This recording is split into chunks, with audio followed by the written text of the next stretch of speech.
Olá, espero que todos estejam bem, que estejam protegidos, que as notícias por aí, enfim, estão ruins em todo lugar, mas que tenham notícias também esperançosas. Eu, bom, esse vídeo de hoje ele foi feito por encomendas, com muitas aspas. Um foi a pedido de um amigo, Douglas, gostaria de mandar um abraço para ele. E outro nasceu de um encontro que eu tive hoje pela manhã com as professoras de uma SEI, né, uma escola infantil. Tive uma conversa com elas, um momento mesmo para a gente pensar sobre o que nós somos, como que nós estamos. E a partir desse encontro eu produzi um texto para esse encontro. E como o objetivo do canal não é só fazer uma discussão técnica e teórica das coisas, mas é fazer uma discussão à luz da literatura. O que a literatura nos ajuda, como ela nos facilita e nos auxilia nesse momento. Para isso, então, a ideia desse vídeo de hoje é fazer uma discussão dentre alguns autores. Aliás, eu já peço licença para o Douglas, que ele tinha pedido para eu falar de um autor específico. Na verdade, dois autores, eu só vou respeitar um deles, tá? Eu coloquei uma autora, porque, enfim, eu também, em determinado ponto de vista, sinto que esse momento ele conduzido potencialmente pelas mulheres. As linhas de frente no mundo é feminina. E tem uma autora que vai falar um pouco sobre essa natureza, e não só sobre isso, mas de que o futuro ele é feminino, né? Vale sempre trazer, né, lembrar um pouquinho da Elza Soares, que Deus ama a mulher, e enfim, essas discussões de que a mulher ela tem um papel central no mundo, que ela está ocupando esses espaços e precisa necessariamente. E, enfim, a gente vai falar um pouco sobre isso. Bom, sem muitas delongas, né, porque o texto é um pouco longo, é, eu a dinâmica que eu fiz hoje e eu gostaria de fazer agora, dentro das possibilidades que você tiver, é o que eu faço um pouco com os meus alunos. Então, tem sempre um episódio ou dois episódios durante o ano que a gente faz uma espécie de dinâmica, que é eu falar algumas coisas, eu produzo um texto ali na hora com eles, enquanto eles só me escutam e se colocam dentro desse texto, uma coisa nesse sentido, né? E aí, enfim, a gente começa depois a tratar sobre a escrita literária, porque isso é um dos impulsos que eu trago para que eles escrevam. E a gente começa a produzir a partir disso e também a falar das nossas emoções, porque eu acho que ela é vital para tudo que nós fazemos, né? Se nós estamos mal, se nós estamos aflitos, se nós estamos qualquer coisa, e não levarmos isso, ou tentarmos esconder, escamotear isso, isso vai aparecer em qualquer instante e vai ser um problema e vai gerar muitos transtornos. Bom, sem muitas delongas, então, nós vamos para o texto. O meu convite é, se possível, feche seus olhos, me escute, e tente se imaginar no que eu estou falando, porque aí a partir disso a gente consegue chegar em alguns lugares que só o mero ouvir não pode, tá? Então tentem se desligar dos sons que estão à sua volta, tentem focar nisso que eu vou falar agora, que eu vou ler. Se você tiver muita dificuldade de ficar de olhos fechados, enfim, na descrição do vídeo também vai estar o texto, você também pode seguir por lá a leitura junto, tá bom? Então vamos lá. Eu tinha planos para esse ano. Primeiro, antes de qualquer texto, me escute. É preciso trocarmos de lugar por um momento. Eu necessito que o tu vire eu, que toda vez que eu me colocar no texto eu esteja falando de você.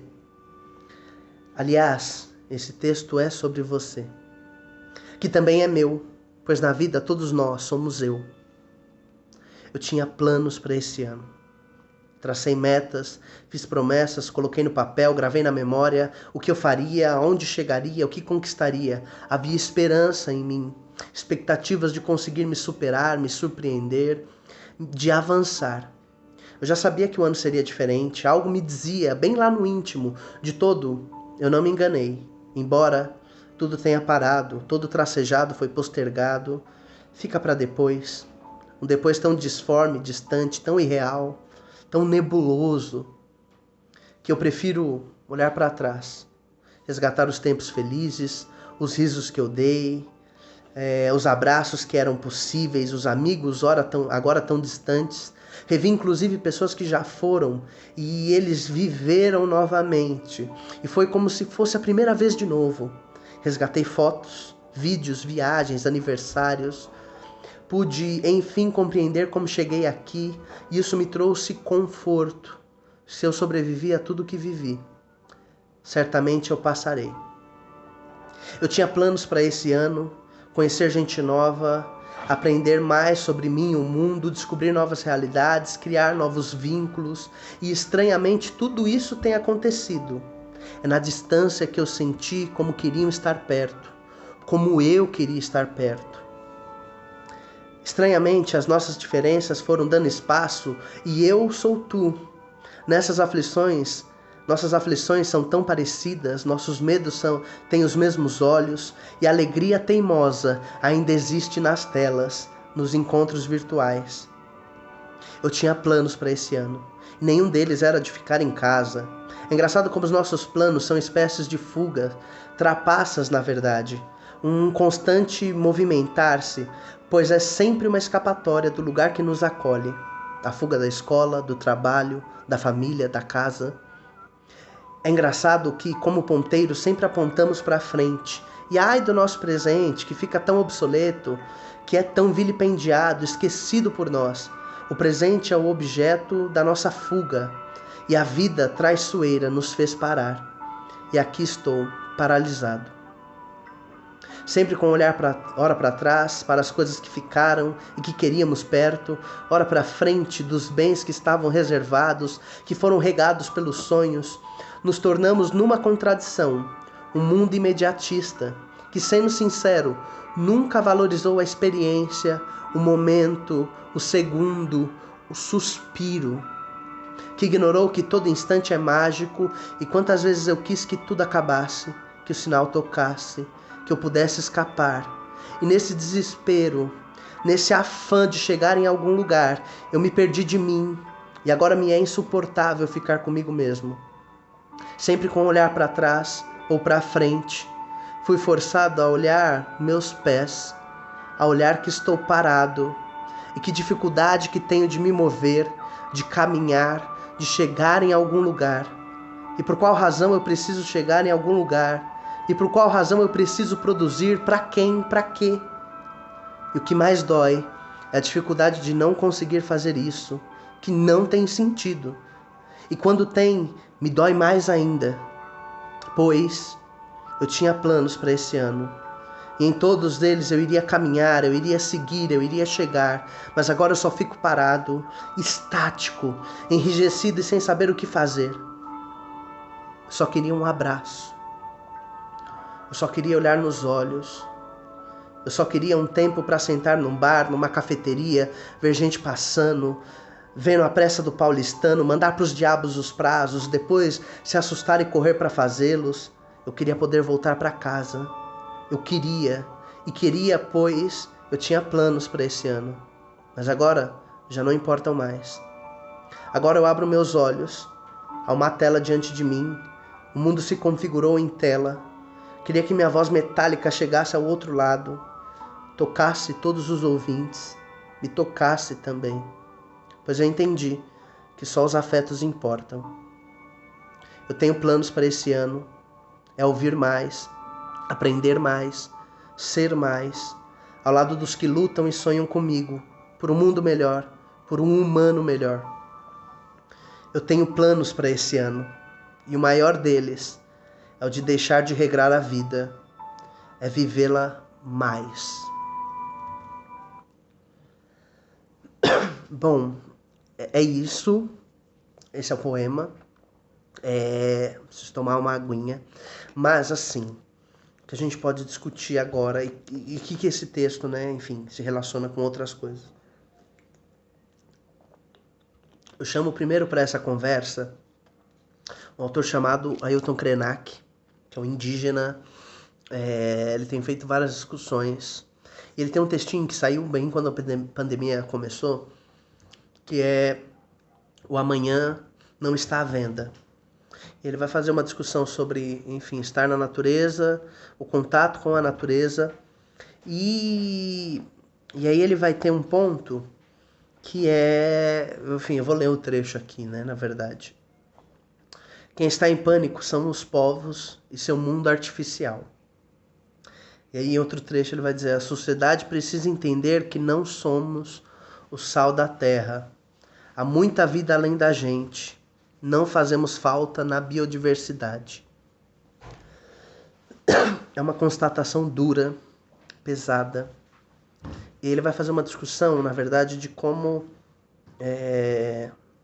que loucura é essa de que o nosso desejo é simplesmente voltar, como se tudo tivesse bem e normal, quando na verdade não.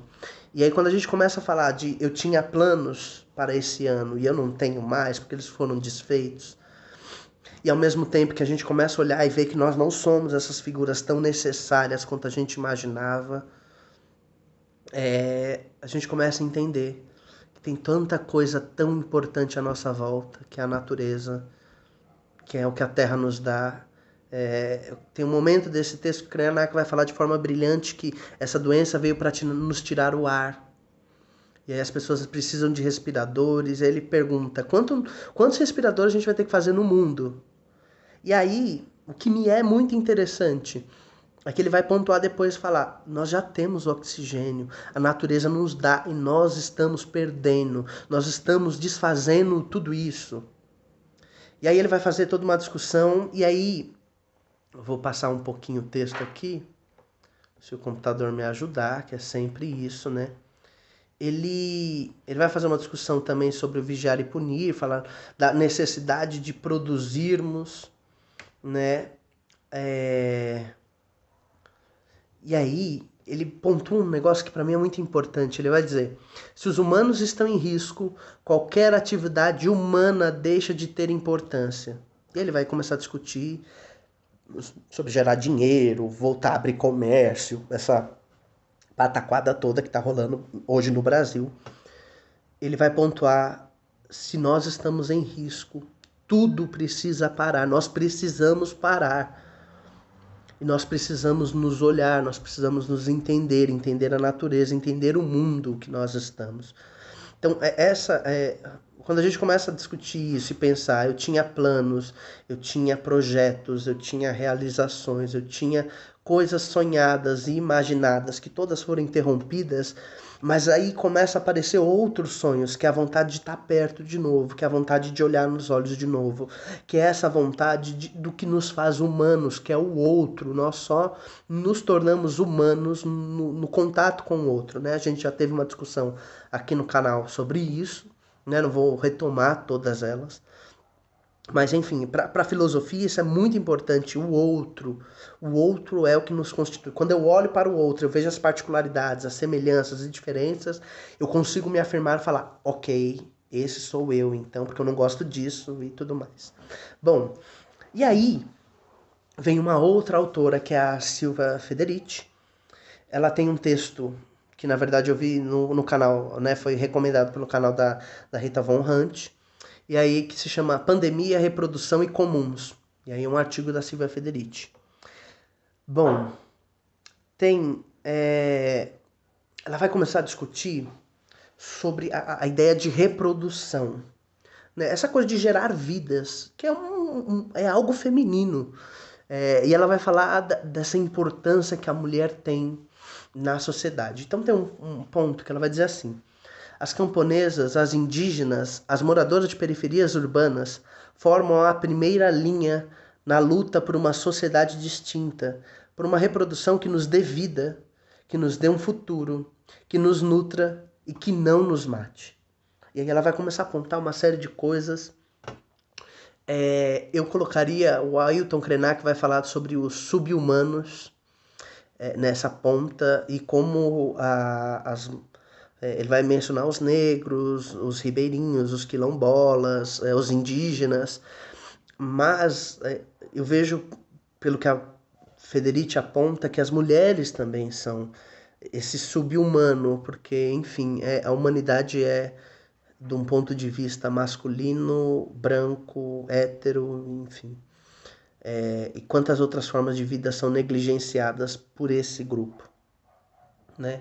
E o que a Silvia vai apontar que é muito interessante é essa ideia de que o mundo precisa ser repensado e reconstruído a partir do ponto de vista da mulher e dessas mulheres que estão na linha de frente, dessas mulheres que estão construindo, porque são elas as capazes de reprodução, as capazes de uma construção de mundo. A humanidade só se perpetua por conta delas. E aí ela vai falar da ideia de uma espécie de futuro que só é conduzido por essa massa feminina, por esse grupo que precisa ser mais ouvido, que precisa ser mais valorizado. Nesse tempo de live está aparecendo muita live discutindo isso, de como o trabalho da mulher sobrecarregou, né? E como isso, enfim, gera muita coisa. Bom, a Silvia termina o texto dela falando assim: uma luta que conecta mulheres de áreas urbanas com áreas rurais para criar novas estruturas, novos laços de solidariedade e novas formas de reprodução. Sempre inspirada no conceito de que a reprodução da vida, a finalidade da sociedade, deve ser o bem-estar, o bem viver e não o lucro privado. Que dentro desses nossos planos que pararam, e aliás eu levanto como pergunta, agora que pararam, o que nos fica? Quais são nossos planos atuais?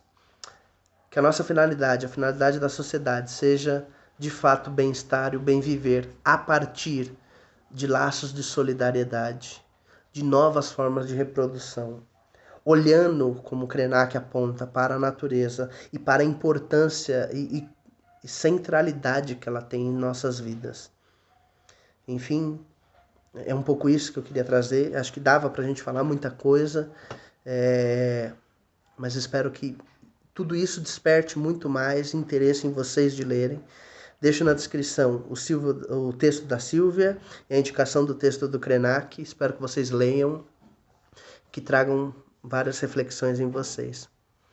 Abraços, até semana que vem. Espero que vocês permaneçam e que tudo fique bem.